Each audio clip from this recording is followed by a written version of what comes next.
there's something strange happening in the digital age. While millions are posting, sharing, performing their lives for an audience, some people stay completely invisible. They scroll, they watch, they observe everything, but they never post. And here's the question nobody asks. Why? What's really happening beneath that silence? Because it's not what you think. And understanding it reveals something profound about human nature itself. There's a particular kind of person you probably know.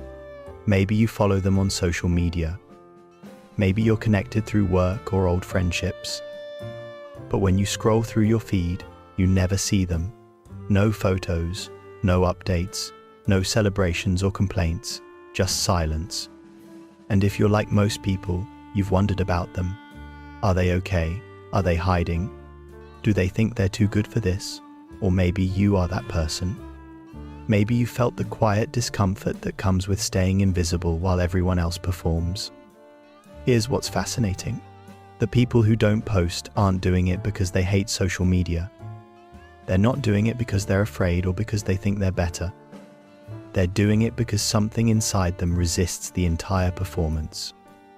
Something about turning their life into content feels deeply, instinctively wrong, not morally wrong, just uncomfortable in a way they can't always explain.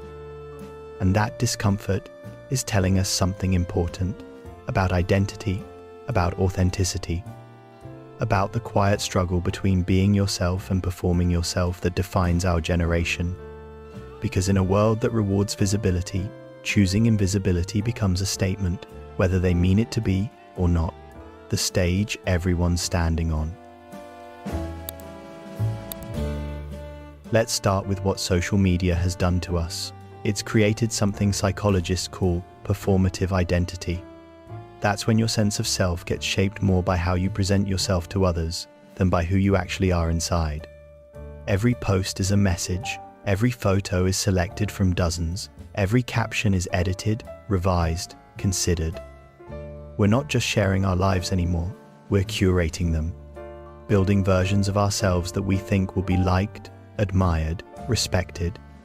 And for many people, this feels normal now. You go to a restaurant, you photograph your food, you achieve something, you announce it.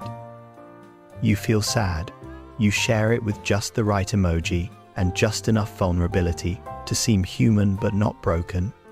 This is the world we live in. Most people don't even notice it anymore, but some people do, and they step away entirely. These are the people who post nothing. Their pages stay empty, quiet, and from the outside, this looks like many things: shyness, insecurity, arrogance. But if you ask them why, you'll hear something deeper, something that reveals how exhausting it is to live on a stage. They'll say things like, "I don't see the point," or "It doesn't feel real anymore," or "I got tired of performing." That word, performing, it comes up again and again, because that's what social media has become, a stage, and not everyone wants to be an actor. What's really happening inside? So what's actually going on in the mind of someone who refuses to post? What psychology drives that choice? First, understand this. For many of these people, not posting isn't about avoiding connection, it's about protecting something sacred. Their inner world, their actual lived experience, the raw reality of their days. Because here's what happens when you post something. The moment you share it, it changes. That sunset you watched, once posted, it becomes content, that vulnerable moment where you felt something real. Once you caption it and share it, it becomes a performance of vulnerability rather than vulnerability itself. Psychologists call this psychological ownership. It's the feeling that something belongs deeply to you, a memory, an experience, a private thought. And research shows that when we share something publicly, that sense of ownership fades. The experience becomes partially owned by everyone who sees it, open to interpretation, to judgment, to misunderstanding. So people who don't post are protecting their sense of ownership over their own lives, keeping their moments untouchable, private, theirs alone. And there's something quietly powerful about that. In a world where everything is shared, where privacy is rare, choosing to keep something private is an act of self-preservation. But it goes deeper. The decision not to post often comes from deep self-awareness. These people have usually been on social media. They've posted before, they've participated, but at some point, they noticed something uncomfortable. They noticed that every time they shared something meaningful, they immediately started thinking about how it was being received. Did people like it? Did they comment? Did it get enough attention?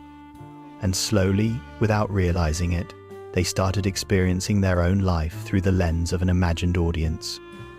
They'd be in a beautiful place, and instead of just being there, they'd be thinking about how to photograph it. They'd achieve something, and instead of just feeling proud, they'd be crafting the announcement. They'd go through something difficult, and instead of just processing it, they'd be wondering if they should share it, and if so, how much. This is what psychologists call self-monitoring. It's when you become so aware of how others perceive you that you start living for that perception instead of for yourself. And it's exhausting, because you're never fully present. You're always one step removed, watching yourself, editing yourself, preparing yourself for an audience that may or may not even care. So at some point, some people make a decision, a quiet one. They stop posting, not dramatically, not with an announcement. They just slowly disappear from the feed, and what they discover in that silence is something they'd forgotten. What it feels like to experience something without needing to share it. What it feels like to just be, without performing. And once they taste that freedom, it becomes hard to go back. The dopamine loop they escaped.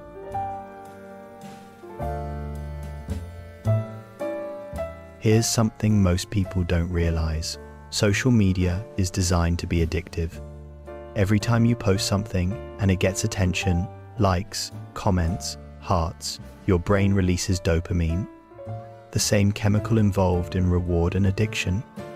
Over time, your brain starts craving that validation.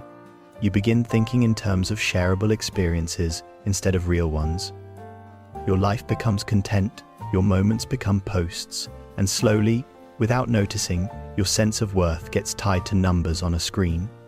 Now imagine someone who resists that loop, someone who deliberately chooses to disconnect from the dopamine cycle. That's not disinterest. That's discipline. It takes real self-awareness to resist something designed to keep you hooked. People who don't post often have what psychologists call a strong internal locus of control. That means their sense of worth and happiness comes from within, not from external approval. They don't need the digital echo of "you're enough" to believe it. They know it already. Or they're working on knowing it in ways that have nothing to do with likes and followers. And here's what's interesting. Studies show that people who take long breaks from posting or consuming social media often experience measurable increases in emotional stability and life satisfaction. Because when your sense of identity is no longer being constantly mirrored back to you, it becomes solid, real. You're no longer editing your life into something digestible. You're living it in all its messy, beautiful, unfiltered complexity. And maybe that's the real rebellion, staying whole in a world that rewards fragments, where the pattern begins.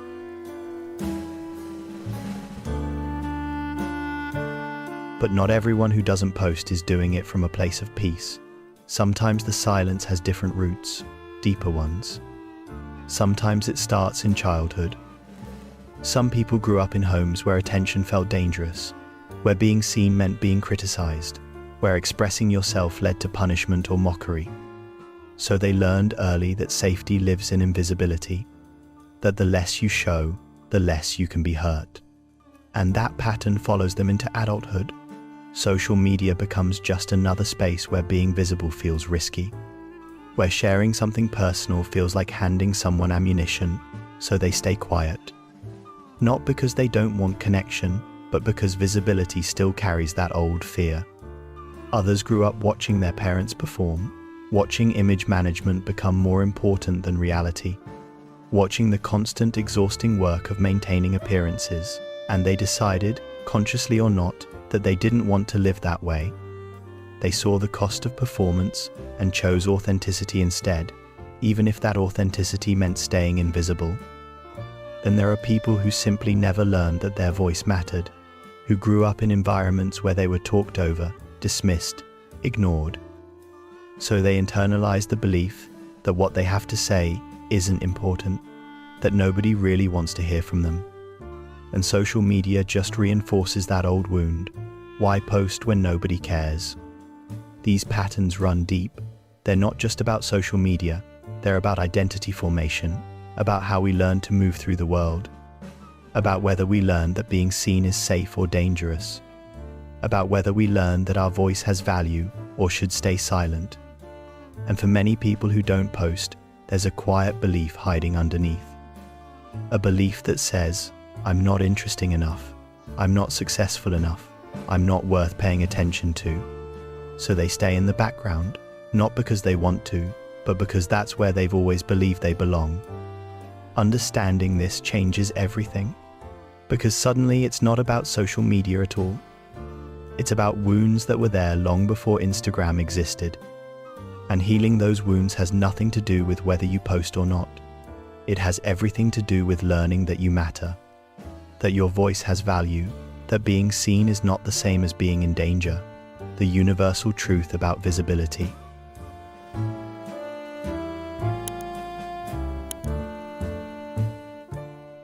But here's what makes this even more complex.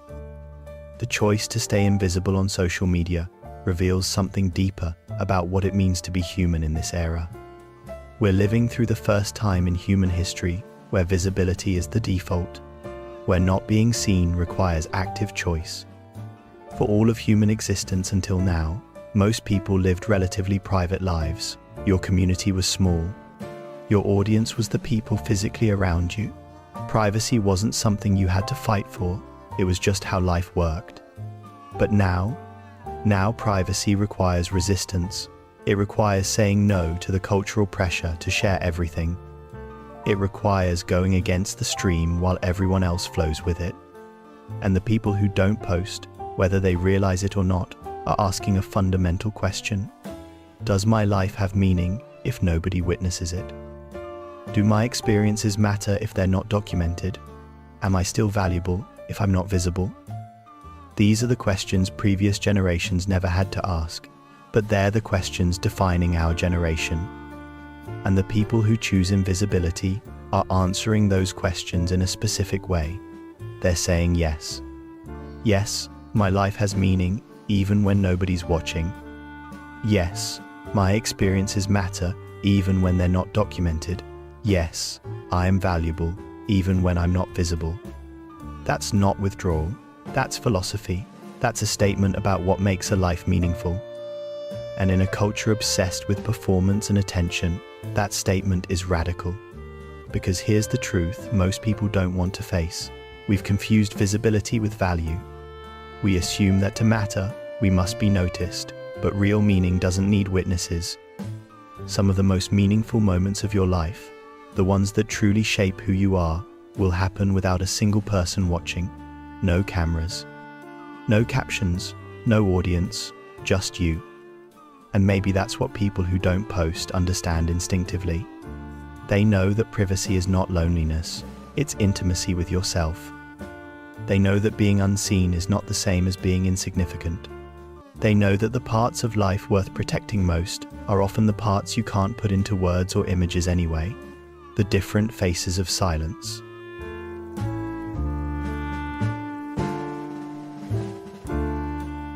And yet, not everyone who stays silent online is the same. The pattern shows up in different ways. Some are the observers. They watch everything, absorb everything, but rarely contribute. They're taking it all in, learning, understanding, but they don't feel the need to add their voice to the noise. They're comfortable in the audience. They don't need to be on stage. Others are the disillusioned. They used to post, they used to participate, but they saw through the performance. They recognize that most of what people share is carefully edited fiction. And once you see that, once you understand that social media is mostly theater, it becomes hard to participate without feeling fake. Then there are the protectors. These are people who've watched what happens when personal information becomes public. They've seen relationships destroyed by misunderstandings in comment sections. They've watched private moments become public entertainment. So they protect themselves and the people they love by sharing nothing at all. Some are the overwhelmed. They're dealing with too much in real life to manage a digital presence too. They're surviving. And performing happiness or success, or even struggle online, feels like one more thing they simply don't have energy for. And finally, there are the philosophers, the ones who've thought deeply about what social media does to human connection, who've read the research on how it affects mental health, who've considered the ethics of attention economies, and who've decided, thoughtfully and deliberately, to opt out. Each of these people has different reasons for their silence, but what they share is this. They've all reached a point where the cost of posting outweighs the benefit, where visibility feels more like burden than blessing, where silence feels more authentic than performance. And there's no judgment in that. It's simply a choice, a different way of moving through a world that insists you should always be seen, when silence becomes freedom. But something shifts when someone who's been silent for a while starts to notice what they've gained. Because stepping away from the constant performance of social media doesn't just feel like loss, it starts to feel like freedom. They notice that colors look richer when you're not thinking about filters, that time feels slower when you're not documenting every moment, that conversations feel deeper when you're fully present instead of half thinking about how you'll describe this later.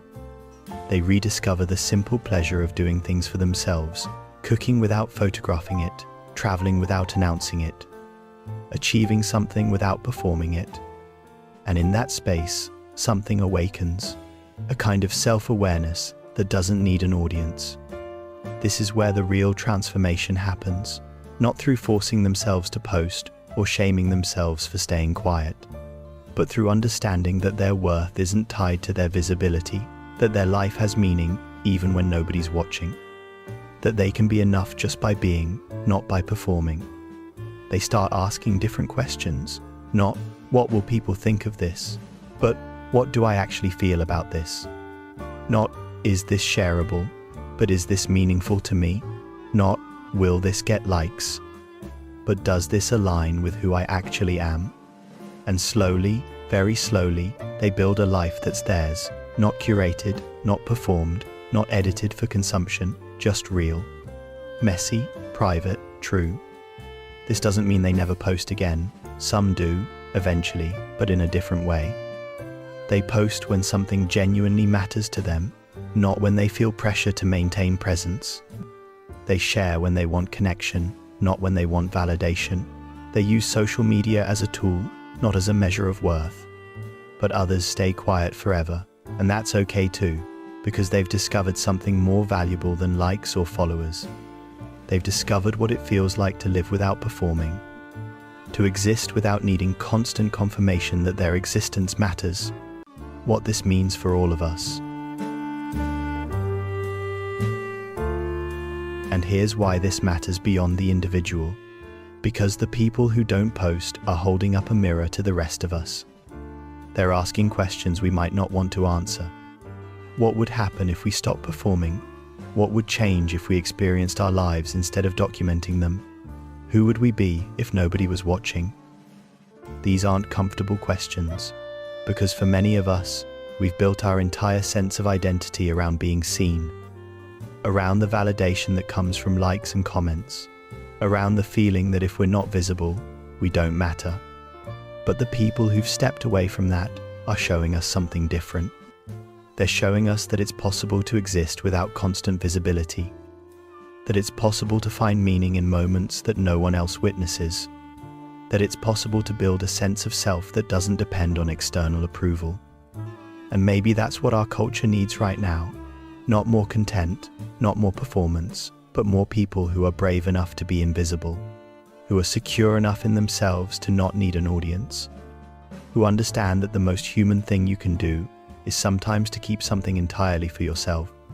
Because in the end, we're not meant to be performances, we're meant to be people. And the people who don't post remind us of that every day through their quiet, unfiltered, beautifully invisible existence. Coming home to yourself. So if you're someone who doesn't post, or someone who's been thinking about stepping away, here's what I want you to know. Your silence is not emptiness. It's not weakness. It's not antisocial or strange or wrong. Your silence might be the most honest thing about you, because while everyone else is performing versions of themselves, you're just being yourself. While everyone else is editing their reality, you're living yours fully. While everyone else is seeking validation from screens, you're finding it somewhere deeper. And if you're someone who does post, who finds value in sharing, that's okay too. This isn't about one way being right and another being wrong. It's about understanding that we all have different relationships with visibility, that some of us need to be seen and others need to be unseen. And both are valid. What matters is that you're making a conscious choice, that you're aware of why you post or why you don't, that you're not just following the current because everyone else is, that you're being intentional about how you move through digital spaces and what you're willing to share. Because the real question isn't whether you post or not. The real question is whether you're living authentically. Whether your life online, if you have one, reflects who you actually are. Whether you're choosing visibility or letting it be chosen for you. The people who don't post have made their choice. They've decided that privacy is more valuable than visibility, that authenticity is more important than approval, that their inner world is worth protecting. And in making that choice, they're teaching the rest of us something important, that being unseen doesn't mean being alone, that being quiet doesn't mean being empty, that sometimes the truest expression of who you are is silence, the final truth. So the next time you scroll through your feed and notice someone who never posts, don't assume they're hiding. Don't assume they're struggling. Don't assume they have nothing to share. Maybe they're just living. Maybe they found peace in the quiet corners of existence, the ones not lit by the glow of screens. Maybe they're the ones who remembered what the rest of us forgot, that your life doesn't need to be documented to be meaningful, that your worth doesn't need to be validated to be real, that sometimes the most powerful thing you can do is simply exist without needing anyone to see it. Because in a world obsessed with visibility, choosing invisibility becomes its own form of presence, a deeper one, a quieter one, a more authentic one. And maybe that's the lesson here, that being seen by everyone matters less than being known by yourself, that having an audience matters less than having a life worth living, that performing for the world matters less than being present in your own existence. The people who don't post aren't absent from life, they're deeply present in it. They're just present in a way that doesn't need to be broadcast, in a way that doesn't need approval, in a way that's entirely, beautifully, quietly their own. And perhaps that's not a loss. Perhaps that's the point. Perhaps in learning to exist without constant visibility, we finally discover what it means to truly be alive. Not for an audience, not for approval, not for likes or follows or validation.